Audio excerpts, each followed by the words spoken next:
Muy buenas noches, les habla Luis Carlos Chaquea, director general de Interlat Group, en nombre de la Universidad Pontificia Bolivariana, CM Latam, e Interlat, Escuela Latinoamericana de Negocios en Internet. Hoy 30 de enero les damos la bienvenida a nuestro webinar, Los sí y no de la redacción web, a cargo de nuestra conferencista invitada Julia Rayev de Argentina. Hoy estaremos hablando 45 minutos inicialmente de esta conferencia, luego tendremos 15 minutos de preguntas y respuestas, a lo cual agradecemos a ustedes que por favor las formulen por el chat para luego leérselas en ese tiempo a nuestra conferencista y que ella las pueda responder. Como es usual, hay más preguntas de las que podemos contestar en ese tiempo. Nos disculpan no poder responderlas todas, pero en nuestros cursos intensivos, en este caso de redacción web o en la diplomatura, se solucionan muchas más inquietudes acerca de esto. Bueno, muchas gracias nuevamente a todos. La señora Julia Rayev de Argentina es licenciada en publicidad de la Universidad Argentina de la Empresa. Actualmente se desempeña como Content Marketing Manager en la compañía Latin 3, donde trabaja en la confección de estrategias de comunicaciones creativas. Se especializa en la creación de conceptos para marcas y su bajada a acciones de medios, estrategias de contenidos e iniciativa de social media, liderando el equipo de redacción para sites, blogs, acciones online y campañas digitales offline.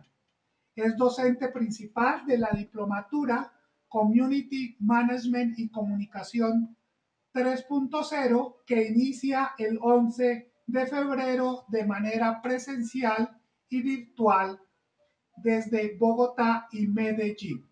Damos la bienvenida a Julia. Muchas gracias de nuevo por estar con nosotros y tienes la palabra. Bueno, muchas gracias, es un placer de nuevo. ¿Me confirman si me escuchan bien? Perfecto, Julia. Buenísimo, entonces me quedo tranquila. Bueno, y vamos a ir empezando con este webinar de los sí y los no de la redacción web. Recuerden, como bien les comentaba Luis Carlos, que luego lo podemos ver por Internet TV, creo que en 5 días más o menos. Así que bueno, podemos, mientras tanto, ir ahora compartiendo, debatiendo con el hashtag de los webinars Interlat. Y aquí tienen mi cuenta de Twitter, síganme.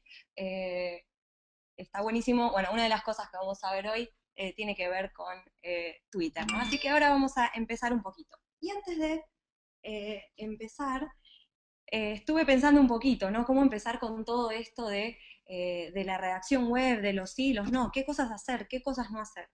Es súper importante porque hay muchas reglas que hacen que las cosas funcionen mejor, que hacen que nuestros textos funcionen mejor y que todas las comunicaciones que hagamos sean más efectivas.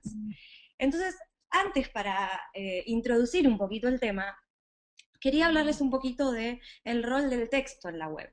Internet, como saben, cambió para siempre la forma en que nos relacionamos con el mundo, en la forma en que nos relacionamos con la información, y para que los que trabajamos dentro de comunicación digital, es un gran desafío conocer bien cuál es el rol que cumplimos y cuál es el rol que cumplen las cosas que hacemos. En mi caso, como redactora, que es mi oficio de siempre, más allá de todo ese currículum, me hice muchas veces preguntas y he ido descubriendo y cambiando mi opinión acerca del rol del texto en la web.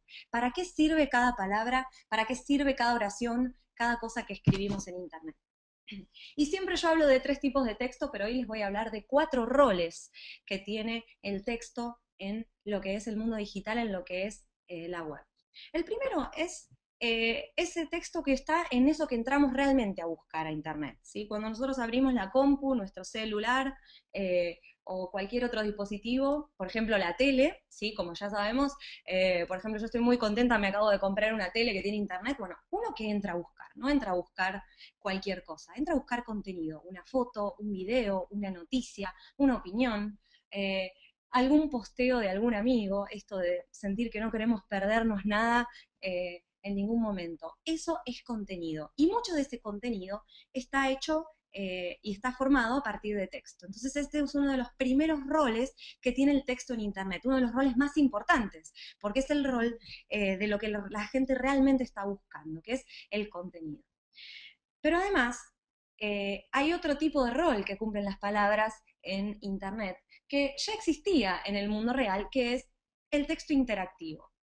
El texto interactivo, antes de que exista Internet o antes de que exista la computación, se usaba, por ejemplo, para ayudar a las personas a hacer cosas sencillas en la vida. Por ejemplo, cuando una puerta dice abrir o cerrado o abierto, o hay un cartel que dice salida, lo que hace es ayudarnos a interactuar con nuestro mundo, con lo que nos rodea. Exactamente lo mismo hace el texto interactivo. Sin este tipo de palabras no sabríamos bien cómo llegar a este contenido que estamos buscando. Son los botones, los menús, los famosos links, incluso los hashtags, que es algo un poquito más nuevo. Todo esto lo que hace es que nosotros podamos navegar, podamos explorar y podamos encontrar todas esas cosas que realmente estamos buscando dentro de la web. Entonces el texto interactivo es súper importante y cobra una mayor importancia a medida que vamos combinando distintas acciones y obviamente a medida que vamos haciendo estrategias de marca y de comunicación. Pero hay otro rol más del que siempre hablo dentro de Internet, que obviamente es el que hace que todo lo demás pueda ser pagado, que es el texto publicitario.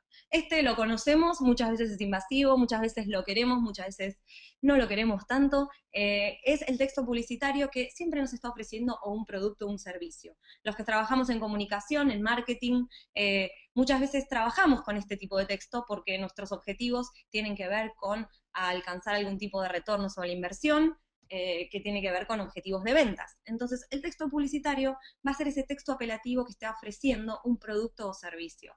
Este texto tiene quizá otro tipo de formación, otro tipo de intención y tiene otro tipo de enfoque creativo, ¿sí? Esto también es algo que vemos mucho en el curso de redactar para Internet.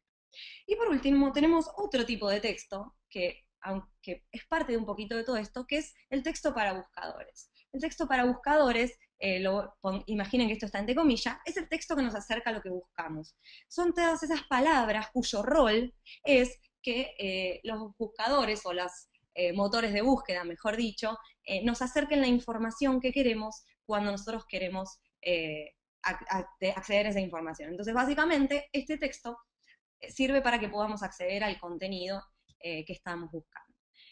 ¿Qué pasa? Estos 4 tipos de texto que vemos en este momento en pantalla no existen casi nunca puramente solos uno de estos roles, ¿sí? Siempre cuando estamos trabajando y escribiendo para Internet, los vamos a estar combinando. Y al combinarlos vamos a ir logrando los distintos tipos de piezas, los distintos tipos de comunicaciones que tenemos que usar para, bueno, por ejemplo, una tarea en una red social o una tarea publicitaria o cualquier objetivo que tengamos. Es muy difícil que los encontremos solos y, por ejemplo, podemos tener una nota, que es un contenido, ¿sí?, que está buscando la persona, donde además tenemos links, donde esas palabras se vuelven interactivas, además están hechas para buscadores, están hechas pensando en cómo la persona estaría buscando ese contenido, y por último, quizá le agregamos un banner o un call to action creativo para ofrecer nuestro producto o servicio. Entonces, este es un ejemplo de cómo estas cosas siempre están conviviendo, estos roles siempre están conviviendo. Entonces, pensando un poquito en el rol del texto, nos imaginamos un poco cuál es el rol del redactor. El redactor puede ser cualquier persona que esté escribiendo y usando las palabras y usando el lenguaje para crear comunicaciones con un objetivo en Internet. Y su rol es combinar estos distintos roles que tiene el texto, estas distintas formas de comunicar para lograr los mejores objetivos. Entonces, dentro del rol de redactor hay un montón de cosas y un montón de consejos y de tips y de formas y mejores prácticas para lograr mejor los objetivos, para aprovechar al máximo todas las comunicaciones de marca. Y eso es de lo que vamos a hablar hoy. Yo le puse los sí y los no. Hay grandes cosas que está buenísimo hacer, que las recomiendo y que van a encontrar luego si buscan un poco en internet, que muchos más las recomiendan. Y hay otras cosas que no deberíamos hacer. Por supuesto, nada está escrito en piedra y las reglas están para romperse, pero vamos a empezar de a poquito y charlar un poquito de cada uno de estos. El primer gran sí es planificar, controlar y optimizar. Está buenísimo poder saber qué objetivo tenemos y sobre qué vamos a escribir antes de ponernos a escribir. Saber en qué medio lo estamos haciendo. ¿Estamos haciendo un posteo de Facebook o estamos escribiendo una nota para un blog? Si es un blog, ¿es algo especializado o es algo un poquito más divertido, con imágenes? Tenemos que saber muy bien el objetivo de cada una de las palabras que vamos a poner. Y para poder hacerlo, siempre está bueno poder planificar, no estar haciendo todo en el momento, sino tener siempre un plan, tener siempre una serie de acciones que vamos a tomar para ese objetivo. Controlarlo para que siempre lo podamos cumplir y optimizar para ir mejorando continuamente. Entonces, lo que hacemos, hay algunas cositas que podemos hacer, algunos consejos que les doy para poder hacer esto, que es, primero, armar un calendario de contenidos. De esta forma lo que nos permite es saber todo lo que vamos a estar escribiendo, por ejemplo, por este mes o esta semana, y ya ir imaginando, pensando, ¿sí? Y no escribir cada cosa por separado. Esto lo que hace es que podamos hacer las cosas antes, revisarlas, darles tiempo para que se amolden en nuestra mente y sean que tengan muchísima mayor calidad. Crear un proceso, establecer un momento, una forma de escribir, una forma de armar cada uno de los contenidos o de los textos y obviamente siempre mantenernos inspirados. Esto hace que siempre estemos mejorando, buscando nuevas formas, buscando nuevas formas de ser creativos y de cambiar siempre la forma de escribir. Pero aquí les pongo un ejemplo, por ejemplo, de cómo podríamos hacer un calendario. Entonces imaginen que ustedes tienen una semana, ¿sí? No puse el domingo porque yo no trabajo los domingos, pero si quieren la pueden poner.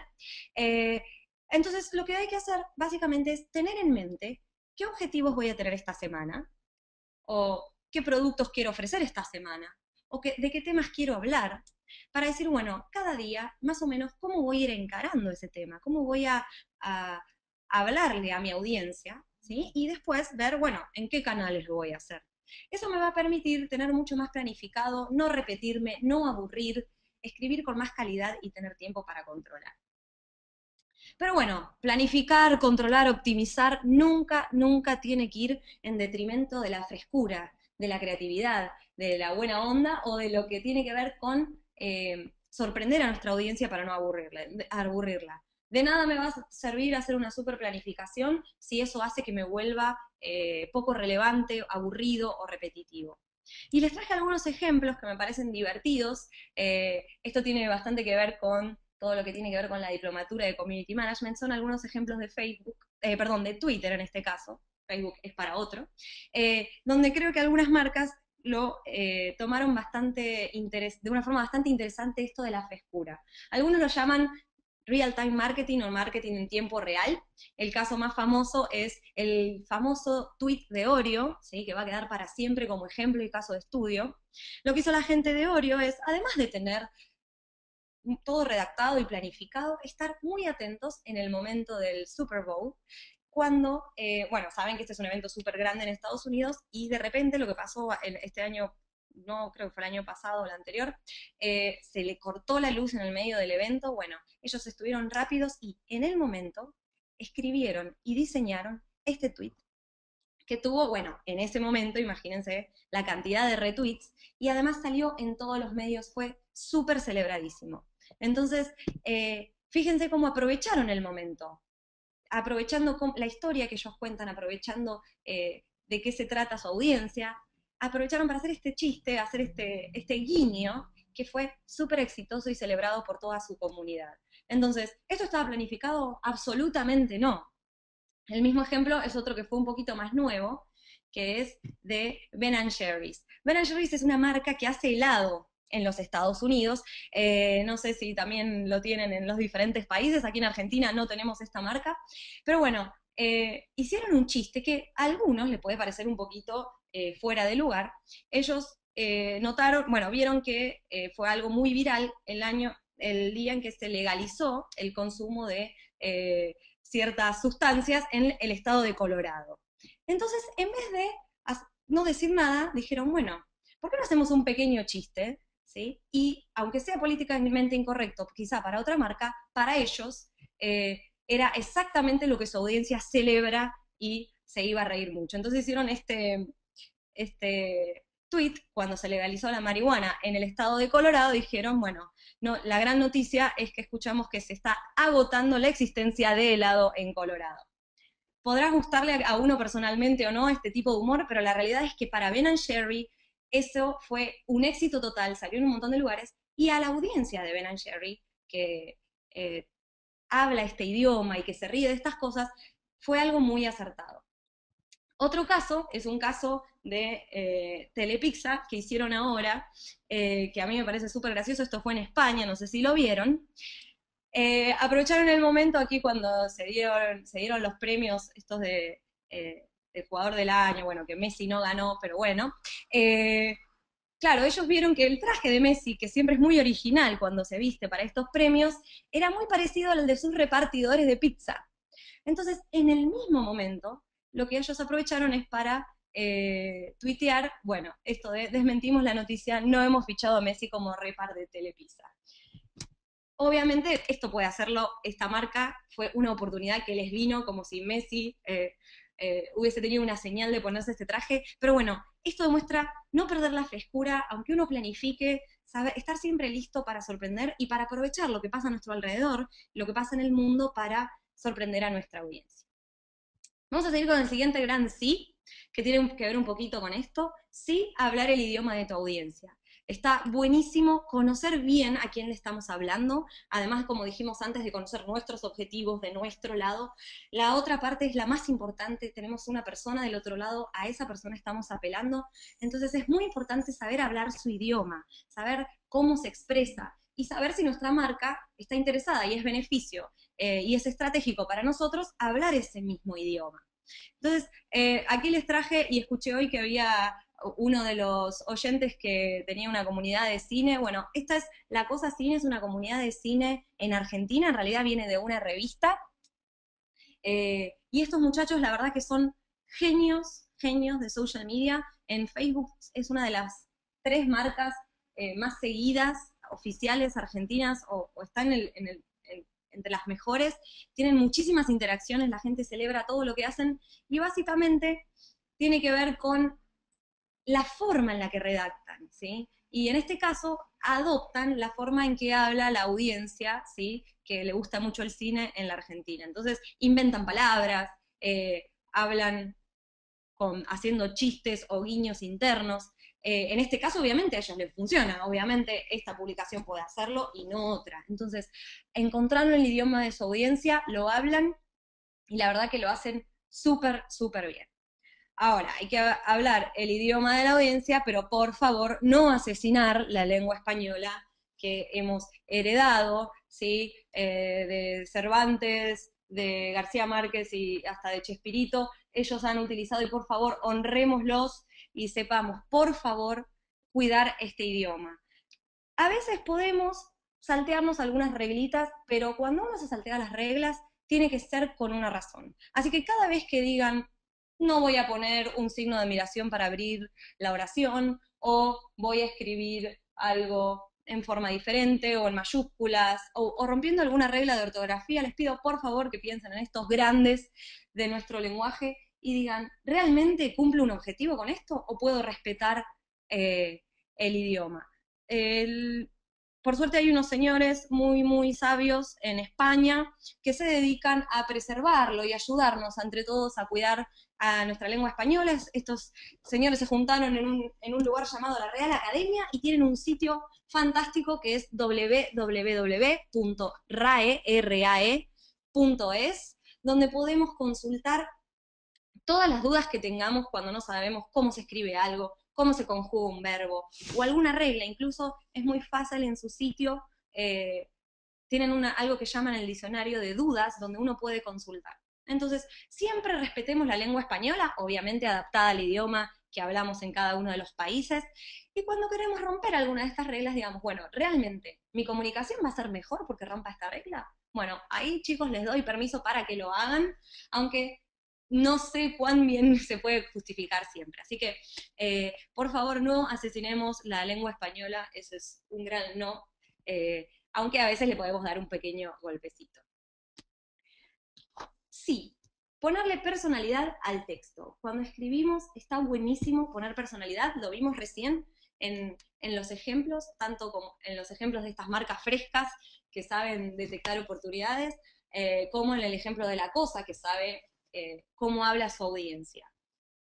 Está buenísimo encontrar una voz de marca, ¿sí? La voz de marca es esa forma especial que tenemos o que tiene cada marca de comunicarse, de expresarse, de decir las cosas. Igual que las personas que tenemos distintas formas de comunicarnos, yo tendré una forma de dar la clase diferente que quizá otro docente, cada uno tiene una forma especial y nos hace quienes somos, y nos hace diferenciarnos. Y muchas veces nos hace ser mejores o más recordados. Bueno, exactamente lo mismo pasa con las marcas.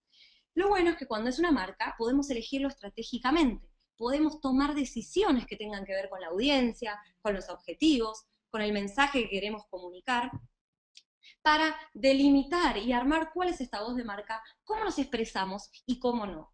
Por ejemplo, la voz de marca puede ser amigable o formal, puede ser una voz más joven o una voz más adulta, ¿sí? Podemos hablar en forma soñadora o realista, podemos ser más expertos y siempre saberlo todo, o ser más curiosos. Esto no quiere decir que una sea buena o sea mala. Incluso a veces pueden combinarse cosas súper contrarias para lograr marcas únicas y diferenciadas. Y eso es lo que la gente más recuerda. Contenidos hay muchísimos, lo que importa es encontrar los contenidos relevantes y decirlos con una voz única, con una historia de marca única. Y si tenemos suerte de trabajar con una marca que esté bien armada, vamos a tener la suerte de trabajar con un manual de marca. Los manuales de marca en un principio se usaban para decir, bueno, este es mi logo, así se usa, de este color se usa, este color no. Pero por suerte muchas marcas muy inteligentes se dieron cuenta de que hay muchísimas más oportunidades en estos manuales de marca y empezaron a hablar de su voz y de cómo comunicar también en esos manuales de marca. Yo tengo uno de los primeros manuales de marca con los que trabajé, que es mi favorito y siempre lo pongo en todas mis clases, que es el manual de marca de Skype. Skype es, bueno, como ya conocen, es el servicio para comunicarse en internet, para hacer llamadas, para chatear. Y ellos dicen, esto es exactamente un print screen de el manual de marca donde ellos hablan de su voz. ¿Sí? Ellos hacen toda una introducción muy interesante de cómo es la voz de marca y de qué significa para ellos. Y acá dicen cuál es el tono que usan para comunicarse. ¿Sí?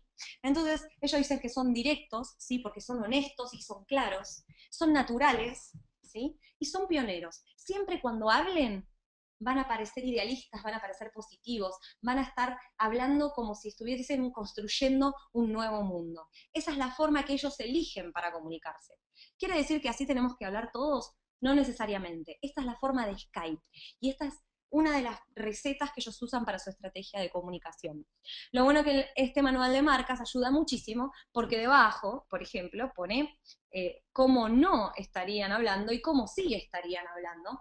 Bueno, ahora está aquí en inglés, pero la idea es muy clara. Hay formas que suenan muchísimo más directas, naturales y pioneras y formas que no. Entonces, cuando trabajamos con una marca, tenemos que siempre estar pensando bien, ¿esta es la voz de la marca cuando escribo algo? No siempre vamos a tener un manual de marca también armado como el de Skype, pero lo que sí podemos hacer es armar uno propio. Si tenemos una marca que todavía no lo tiene, o un cliente que todavía no tiene manual, proponerle, mira, ¿cómo te gustaría que fuera la voz de tu marca? Y proponerle según los objetivos, según su audiencia, según sus conceptos creativos o la historia que quiere contar, cómo sería esa voz. Esa voz luego puede expresarse en un montón de canales diferentes, desde un sitio hasta una gran publicidad de televisión, hasta un pequeño posteo de Facebook, y la voz tiene que ser igual de fuerte, igual de diferenciada siempre. Obviamente puede ir cambiando un poquito según la audiencia o según el medio, pero siempre tiene que estar formada por los mismos ingredientes. En el caso de Skype, es mucho más probable que sean directos cuando están ofreciendo un servicio y describiéndolo, y un poquito menos naturales y pioneros. Y cuando están haciendo un comercial o una acción de social media creativa, van a ser más naturales y pioneros. Sin embargo, los ingredientes siempre son los mismos. La voz de marca es una serie de ingredientes que vamos combinando para adaptarnos a cada medio en el que hablamos. Entonces, sí, está buenísimo ponerle una voz a todo lo que escribimos. Una personalidad. Pero lo que no hay que hacer es ponerle tu personalidad al texto o nuestra personalidad al texto. Y esto es muy, muy, muy importante. Estamos hablando en nombre de una marca. Y a menos que la marca seamos nosotros mismos, porque nos estamos vendiendo a nosotros mismos, no tenemos que pensar que somos nosotros esa marca. Tenemos que respetar la voz. Y esto es súper difícil porque, por ejemplo, imaginen, uno entra todos los días a las redes sociales y cada vez que escribe algo, cada vez que dice algo, lo que dice es yo, o como se diga en cada país. Estamos hablando de nosotros porque somos el centro del mundo, es mi Facebook, es mi Twitter y voy a hablar de lo que yo quiera con mi voz y me quiero lucir con mis amigos, quiero tener todos los likes y esos likes son para mí. Pero no, cuando nosotros estamos hablando con un objetivo de marca, cuando estamos en representación de una compañía, de una empresa o de una organización, tenemos que respetar la voz de la marca. No podemos hablar como si fuéramos nosotros, como si los likes fueran para nosotros. Entonces tenemos que entender muy bien qué diferencia esa voz de marca de nuestra propia voz. A veces puede ser que seamos, que nos hayan contratado porque somos alguien parecido a la audiencia y ahí nos va a salir muchísimo más natural. Pero también podemos estar representando una marca que es muy distinta a nosotros. También podemos estar representando una marca que tiene un tono creativo y diferente, donde aparenta tener otra edad, donde aparenta ser un cierto personaje. Entonces tenemos que siempre respetar esa voz de marca. Por eso estos manuales de marca que les contaba son tan útiles, porque nos ayudan muchísimo a preguntarnos cada vez que vamos a escribir algo, ¿estoy siguiendo esta voz? Y chequear con estos adjetivos que usábamos, como les mostraba de Skype, si estamos o no respetando la voz de marca. Otro gran sí, y es una pregunta que se hace mucho, es si optimizamos el texto para Google o cualquier otro buscador. Sí, por supuesto, hay que hacerlo, tenemos que ser encontrados. Como les decía hoy, uno de los roles importantes del texto en Internet es el rol de ser encontrado, ¿sí? De estar optimizado para que los motores de búsqueda puedan registrarlo. ¿Por qué? Porque después de chequear mails, buscar a los que las personas más hacen en Internet, ni bien entran, buscan. Ni bien entramos, buscamos, porque, repito, como dije hoy, lo que realmente estamos haciendo es buscar cosas, contenidos y cosas. Entonces, está buenísimo que podamos hacerlo y ahí entra todo lo que tiene que ver con la redacción SEO, ¿sí? Que es la redacción para motores de búsqueda, ¿sí? En este caso, yo les recomiendo que siempre conozcan un poquito sobre esto, que tiene que ver con colocar las palabras juntas en los lugares justos, en la cantidad justa y con la densidad justa. Hay gente, ¿cuánto es esa densidad? Bueno, ahí ya hay especialistas que nos pueden recomendar, hay mucha bibliografía, hay muy buenos webinars de Interlat para este tema. Entonces, está buenísimo saber esto, que sí está bueno poder optimizar lo que escribimos para que las personas nos busquen. ¿Cómo? Conociendo la audiencia, ¿sí? Haciendo foco en el beneficio y hacernos amigos de un SEO. Un SEO es esta persona súper inteligente, súper capaz, súper informada, que sabe exactamente cómo utilizar todas estas herramientas y toda la teoría que tiene que ver con esto. Siempre está bueno conocer y orientarse para empezar a escribir. Pero no es lo único que tenemos que pensar. No, el gran no que sigue, no escribir para Google. ¿Por qué? ¿Podemos optimizar el texto para Google una vez que ya lo escribimos? Sí, totalmente, pero no escribamos para Google. Pensemos en las personas, porque los verdaderos buscadores no es Google, es una persona, la persona que te está buscando. Entonces, escribamos para personas y solito Google está armado. La gente de Google es muy inteligente y ya saben cómo armar todo su algoritmo y todo, bueno, tienen muchos nombres locos para llamar a estas políticas para que si un texto está bien hecho y es realmente relevante y bien escrito para las personas, solito va a ir apareciendo en los motores de búsqueda. Entonces recordemos, siempre enfocarnos en un beneficio para el lector, encontrar cuál es el beneficio de lo que escribimos para la persona, la gracia que tiene lo que decimos, si le va a ser útil, si lo va a hacer reír, si lo va a informar, ¿sí? Hacer esa promesa y cumplir lo que le vamos a decir. Y también todo lo que escribimos está bueno que sea, sobre todo en blogging, una respuesta a una pregunta que se pueda hacer nuestro, digamos, comprador ideal. Esto Google lo valora muchísimo. Entonces, si quieren hacer la mejor estrategia de buscadores, es una estrategia de personas. Siempre conocer la audiencia, hablar su idioma, imaginar qué es lo que necesitan y ahí vamos a tener los mejores resultados.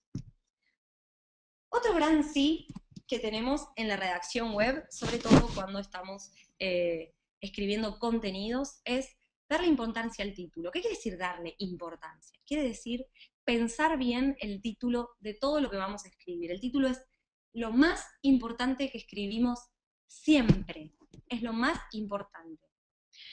Tan importante que este señor David Ogilvy, no sé si lo conocen, David Ogilvy fue uno de los padres, se llama, de la publicidad, y él era redactor, ¿sí? Decía que el título es tan importante que hay que estar la mitad del tiempo pensando en ese título y escribiendo ese título, y el resto del tiempo para todo lo demás. Tan importante es que deberíamos usar la mitad de nuestro tiempo para hacer ese título perfecto, para elegir bien las palabras y hacerlo realmente atractivo. Hay muchos tipos de títulos, podemos tener un título directo, ¿sí? Bien obvio y frontal, títulos indirectos, que por ahí generan curiosidad y son un poquito como sexys, un título noticioso que está redactado como una noticia de un periódico, los títulos how to, que son súper efectivos en internet, que tienen que ver en, por ejemplo, cómo redactar para internet, siempre empiezan con la palabra cómo. Los títulos pregunta, que están buenos, los títulos pregunta básicamente son una pregunta que siempre hay que elegirla pensando, ¿esta pregunta se la haría a mi audiencia? Y luego responderla. Los títulos que dan una orden, ¿sí? Estos son bárbaros y hay que usarlos con mucha inteligencia, por ejemplo, cuando dice gane mucho dinero trabajando menos, es como que le está redactado como si fuese una orden, pero en realidad es una orden que la gente ya tiene ganas de cumplir. Los títulos que invitan a una lista, esto es muy usado y seguro que lo conocen muchísimo y lo han visto cuando dicen, no sé, 10 errores, 5 tips, 10 imágenes del año. Bueno, siempre que el título diga un número y luego uno diga, bueno, me van a dar una lista de cosas, las listas son como el contenido de internet, los consumimos todos los días. Hay sitios, hay comunidades enteras de contenidos armadas alrededor de listas como es BuzzFeed. La verdad que son bárbaros y un título de lista además nos ayuda a luego poder estructurar el texto en forma de diferentes puntos y va a ser mucho más fácil escribir. Y por último, el título testimonial, que está muy bueno, lo ponemos entre comillas como el testimonio de una persona, por ejemplo, de un producto sobre el que vamos a escribir. De esto también vamos a hablar más en el curso, pero la verdad que se los quería contar porque está buenísimo gastar tiempo en el texto, no gastar, invertir tiempo en este texto que es el título, que es lo más importante que vamos a escribir. Pero aunque gastemos la mitad de nuestro tiempo escribiendo ese título, tampoco vamos a estar descuidando el resto del texto, el resto de lo que escribimos. Es súper importante y no demos vueltas cuando escribimos. Es muy importante que seamos claros, concisos y simples. Usemos siempre la menor cantidad de palabras, digamos siempre una idea en un párrafo, no demos vueltas, vayamos directo al grano. ¿Sí? Sigamos un orden de lectura natural. Elijamos las palabras menos complicadas, las palabras que usa realmente la gente para expresarse. No porque usemos palabras más raras o más largas, o muchos adjetivos, o muchos adverbios, va a ser mejor nuestro texto. Muchas veces, y esto lo tenemos de cuando íbamos a la escuela y nos pedían que cumpliéramos con un texto de 1000 palabras, creemos que si escribimos más es mejor, o a veces nos dijeron que hay que escribir mucho porque así lo levanta más Google. Está bien, pero lo más importante es pensar en la persona. Y la persona está buscando una respuesta, está buscando una información, y lo que quiere es que sea clara, concisa y simple. Y así tiene que ser el texto. Entonces, siempre tratemos de no enroscar, no tener demasiadas palabras y volvernos textos largos. A veces sucede mucho. Incluso, por ejemplo, los posteos de Facebook a veces son larguísimos. Y la gente que está en Facebook está consumiendo otro tipo de contenidos. ¿Funcionará a veces? Por supuesto. Como les dije, hay veces que algunas marcas tienen una personalidad determinada que hace que la gente esté interesada en una forma de escribir determinada. Pero por lo general van a obtener muchísimo más interacción, todas esas cosas más cortas que puedan comunicar en la menor cantidad de palabras. Lo mismo pasa con una nota de blog. aunque podamos escribir y escribir, si podemos comunicar una idea en 2 o 3 párrafos, hagámoslo, no tengamos miedo, no nos hace peores escritores ni peores comunicadores, al contrario, es mucho más difícil hacerlo cortito, pero por eso hay que planificar y darle mucha atención y optimizar lo que escribimos. Algunos escriben más y es su estilo y está buenísimo. Por ejemplo, las notas del New York Times que están redactadas por periodistas tienen páginas y páginas. Eso es parte de su estilo, es parte de su voz de marca y está perfecto. Pero tiene que ver con el tipo de información que entra la persona a buscar a ese medio. Entonces tratemos siempre de cumplir con estas reglas de lo claro, lo conciso y lo simple. Hay cositas muy puntuales que se pueden hacer, como usar la voz activa, ir directo al grano, no dar vueltas, no estar haciendo largas introducciones. Con una oración basta como introducción, o una pequeña historia, siempre cuenta como introducción. Usar menos palabras, oraciones más cortas, párrafos más cortos. Poner una idea en cada párrafo. Usar vocabulario simple y directo. Evitar siglas y acrónimos, esto es muy importante. Interrumpen muchísimo la lectura, sobre todo cuando tenemos textos un poco más largos. Las siglas complican y excepto que sean súper necesarias, es preferible decir Estados Unidos que EEUU y todas esas cosas. Siempre tratemos de escribir, eh, por ejemplo, los números, escribirlos en cifras, no poner 78, ¿sí? Sino poder ponerlo con números. Por lo general, el 1, el 2 y el 3 cuando van en un título se escriben con palabras y siempre funciona, es como una convención que hay en internet o en general en los textos. Entonces, esta es una forma de ser claros, concisos y simples y no aburrir y no confundir sobre todo la lectura, que sabemos que en internet es muy diferente. Así que les tiré muchísimos sís y nos, y por último, no me quería ir con tantos no, sino tirarles algunos sí muy concretos. Por suerte, en la redacción web, como en la vida, hay muchísimos más sís que no. Eh, entonces, sí, como dijimos, escribir los números con números, abrir y cerrar los signos, porfa. O sea, los signos, es re lindo que tengamos un signo para abrir, ya sabemos de entrada que es una exclamación, está buenísimo, usémoslo, no vamos a quedar ñoños. Si realmente creemos que nuestra audiencia nos va a entender mejor o nuestra marca se va a comunicar mejor, bueno, ahí se los concedo, pero abramos y cerremos los signos. Está buenísimo hacer listas en vez de párrafos largos, como les dije, las listas son las reinas del contenido en internet, es uno de los mejores recursos para escribir y aparte nos ayuda muchísimo a organizarnos cuando escribimos.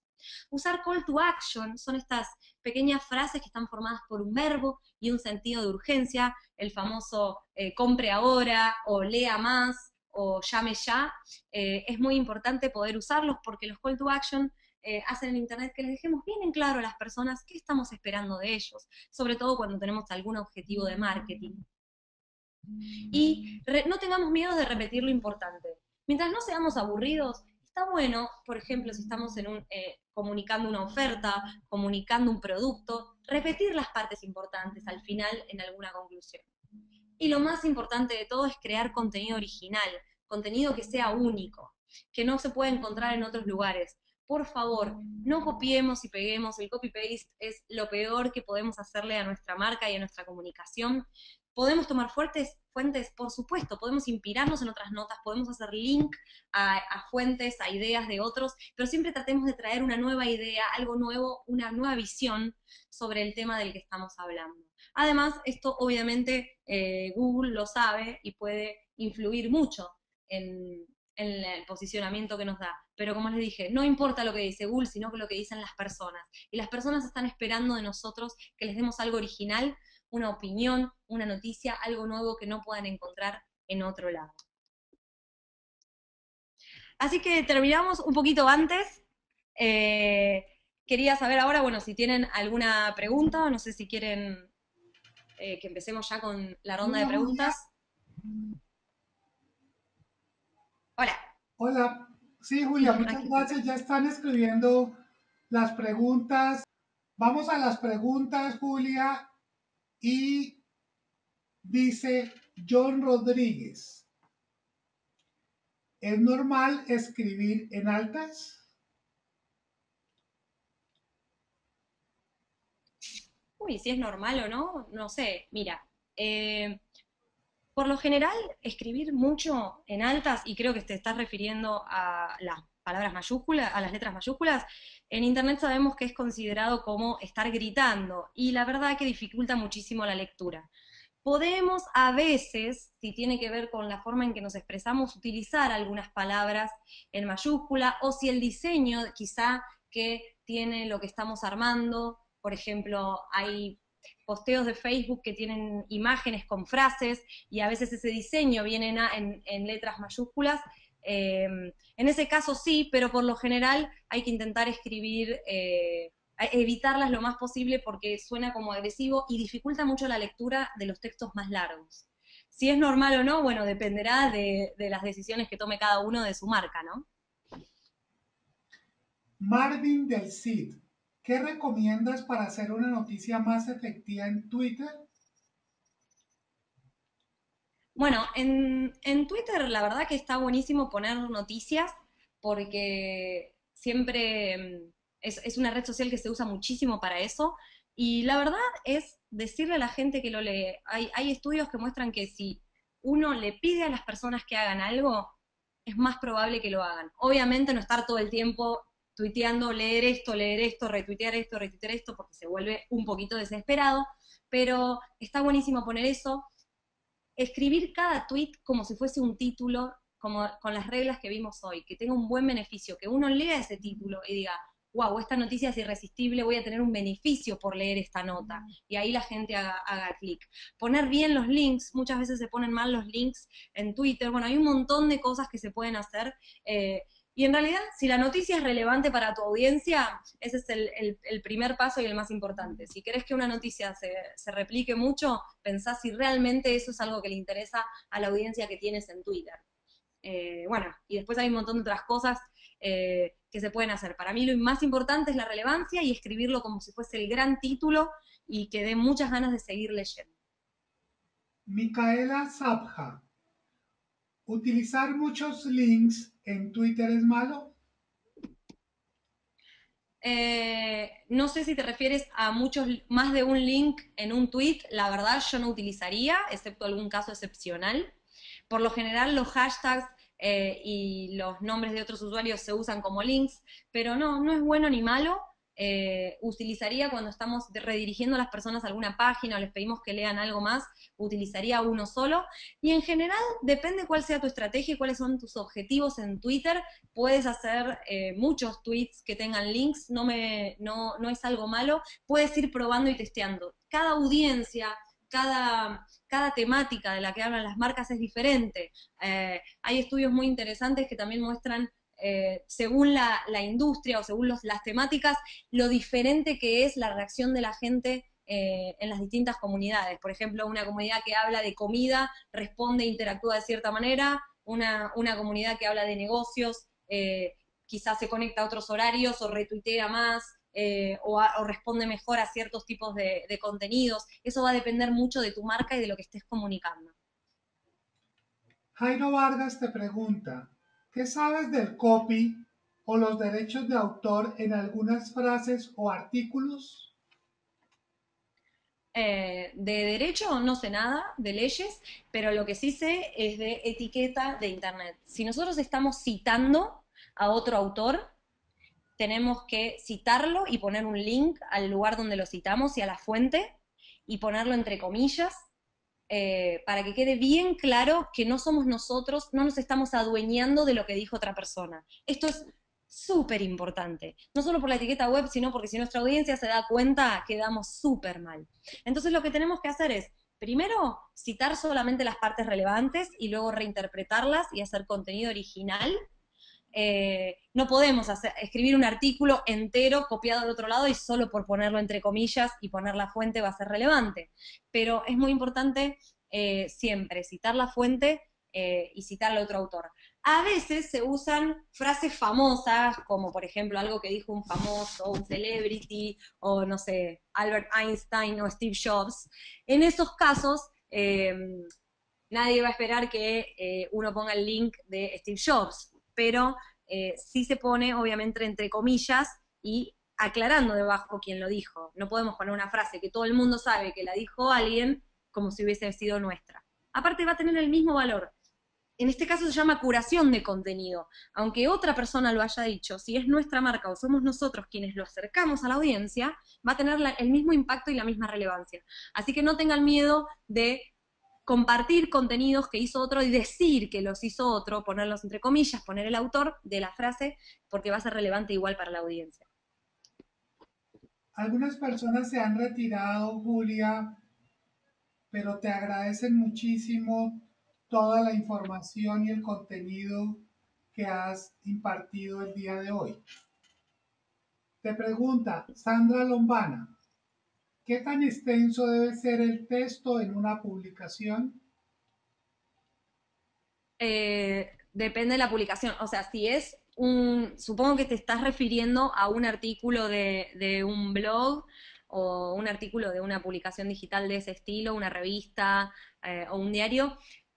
Por lo general se recomienda que no sea menor a unas 300 palabras, pero la realidad es que depende muchísimo de cuál sea el estilo de cada uno. Hay blogs que tienen muchas imágenes y cuentan su historia y cuentan sus ideas a través de imágenes y utilizan quizá 4 o 5 oraciones en todo el post y tienen muchísimos compartidos y la gente los viraliza mucho.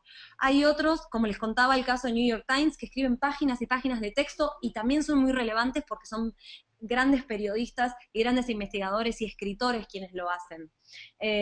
No hay una receta, siento no darles una receta, sí hay cosas que funcionan mejor para determinados objetivos.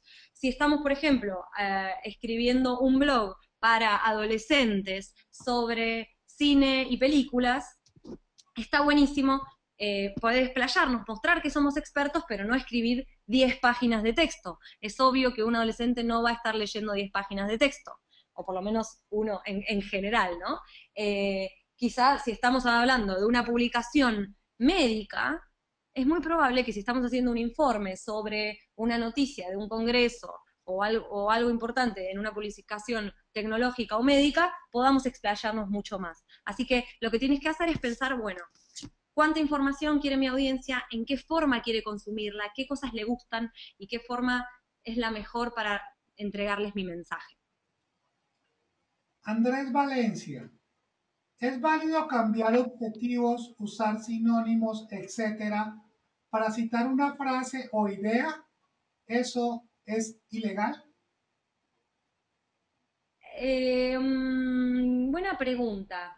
Mira, hay frases o ideas que son muy generales y no importa quién las dijo, y si tú piensas realmente lo mismo, no importa que las cambies. Por lo general, si estás citando, tienes que usarlo textual y entre comillas. Ahora, también puedes decirlo de otra forma, sin citarlo, y cambiarlo, usar sinónimos. Dependerá de ti y de cómo quieres armar tu texto y de cómo quieres comunicarlo. Muchas veces se puede hacer eso cuando queremos decir lo mismo que quizá dijo otro, pero hacerlo como si fuese propio, no lo recomiendo, tratemos siempre de expresar nuestras propias opiniones.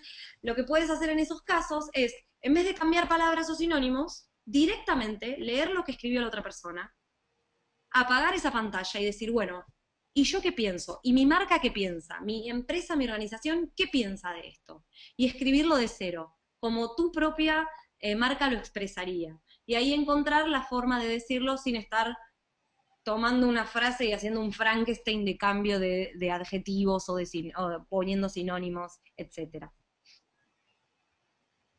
Jonathan Argumedo, con la nueva tendencia de los hashtags, ¿hay algún consejo que puedas darnos para hacerlos más efectivos desde el punto de vista corporativo?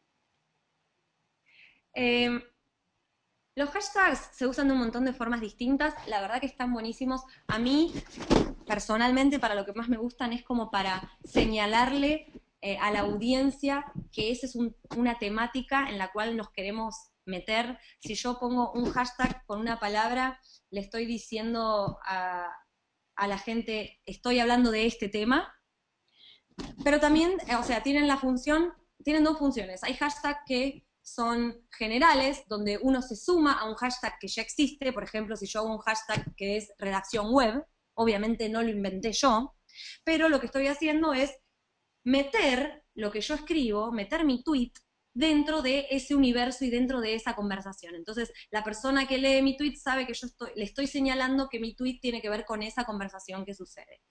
Otra cosa que hacen muchas marcas es cuando tienen una campaña o tienen una acción o una iniciativa en particular, es crear su propio hashtag. Y de esta forma lo que quieren hacer es ser trending topic o invitar a la gente a que hable mucho de esto. ¿Esto qué quiere decir? Que lo que quieren es que las personas usen ese hashtag y creen una conversación alrededor de la marca, no una conversación que ya existía, sino con ese hashtag. Por lo general no tienen que ser muy largos, no tienen que tener muchas palabras así, mayúsculas y minúsculas, tienen que ser claros y tienen que ser divertidos. Los hashtags la gente los usa eh, o porque quiere hablar de un tema y en eso va a ser muy difícil que una marca se meta porque ya hay hashtags generales, o porque les divierten o porque les parece inteligente la forma en que están armados.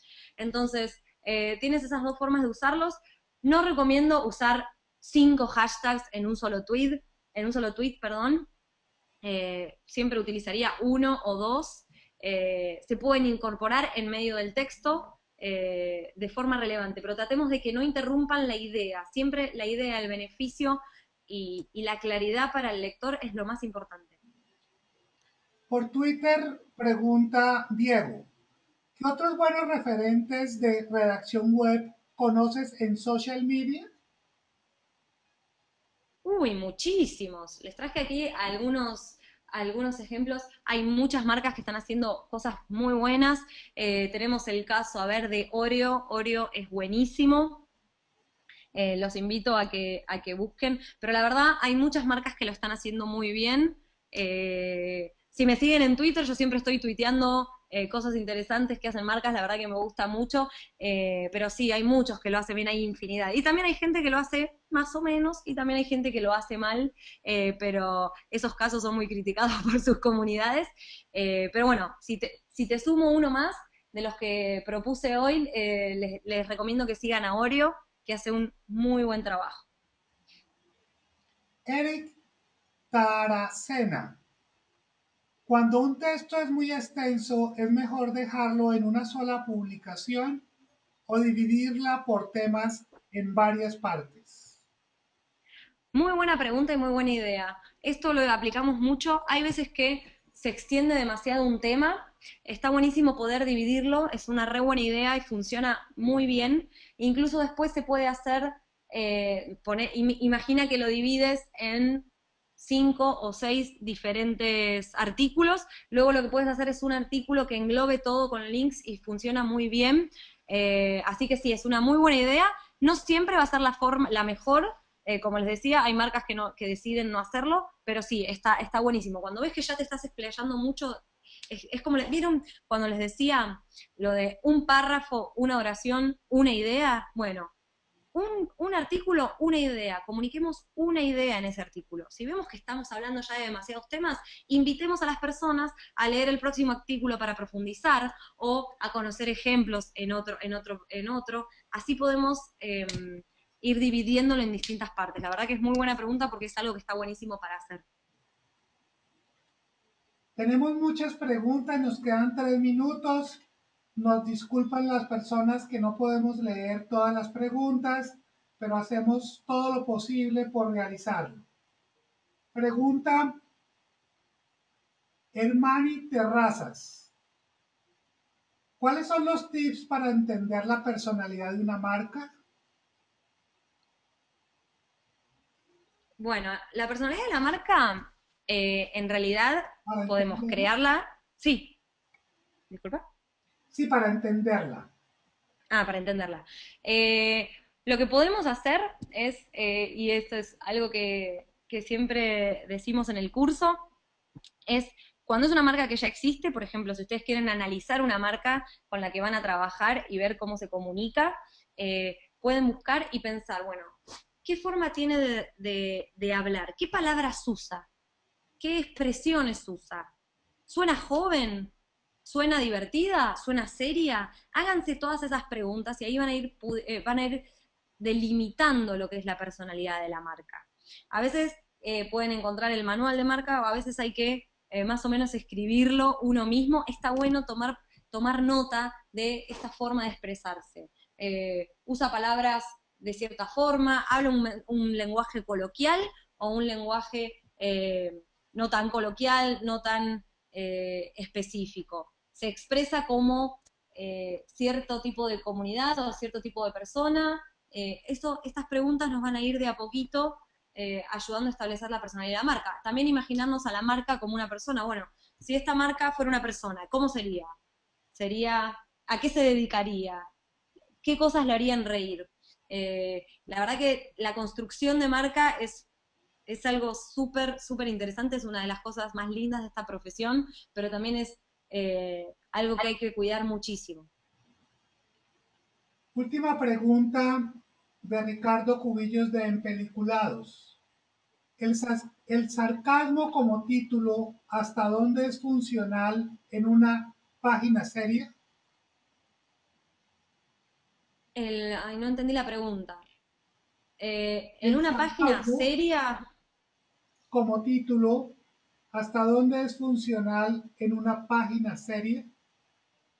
ok, bueno, voy a imaginar que estás preguntando si se puede usar el sarcasmo si tu voz de marca indica que eres serio. Es una decisión estratégica. Generalmente las marcas más serias no usan el sarcasmo, pero puedes crear una marca tan diferenciada que sea una de las primeras que lo hace. Va a ser difícil, vas a tener que trabajar mucho en ese título, vas a tener que trabajar mucho en ese contenido. La verdad yo nunca lo hice todavía, pero es algo bueno para probar. ¿Cómo una marca que es seria puede usar el sarcasmo? El tema es que en ese caso, en esa comunicación, lo que más preponderancia va a tener va a ser el sarcasmo. Entonces, por más que tengas un tono serio, lo que le va a quedar a la persona es el sarcasmo, porque va a llamar mucho la atención. Ahí puedes probarlo, pero lo que yo te diría es siempre intenta respetar la voz de tu marca. Si tu marca es una marca seria, que sea seria porque es lo que tu audiencia espera. Eh, no usaría el sarcasmo. Y al revés, si tienes una marca que siempre hace chistes, no puedes un día ponerte todo serio y hablar en serio porque no es lo que las personas están esperando y hasta pueden pensar que estás haciendo spam. Así que siempre la recomendación es seguir la voz de la marca, aunque la voz de la marca puede ir mutando y puede ir mejorándose de a poco. Así que si un día sientes que es irresistible usar el sarcasmo, bueno, estará en tu riesgo tomarlo para ver si es un nuevo camino para seguir. Muchas gracias, Julia. Son las 8 de la noche, hora Bogotá, Colombia. 10 de la noche, hora Buenos Aires. De nuevo a ti, mil gracias por acompañarnos. Te esperamos en marzo en tu curso intensivo Redacción Web con 12 horas en 4 sesiones donde profundizarás en este tema. Una feliz noche para ti. En nombre de Interlat, la Universidad Pontificia Bolivariana y CM Latam, te damos las gracias por transmitir tu conocimiento. No, muchas gracias a ustedes y a todos los que asistieron y bueno, espero conocerlos y verlos en el curso. Feliz noche, Julia. Igualmente, muchas gracias.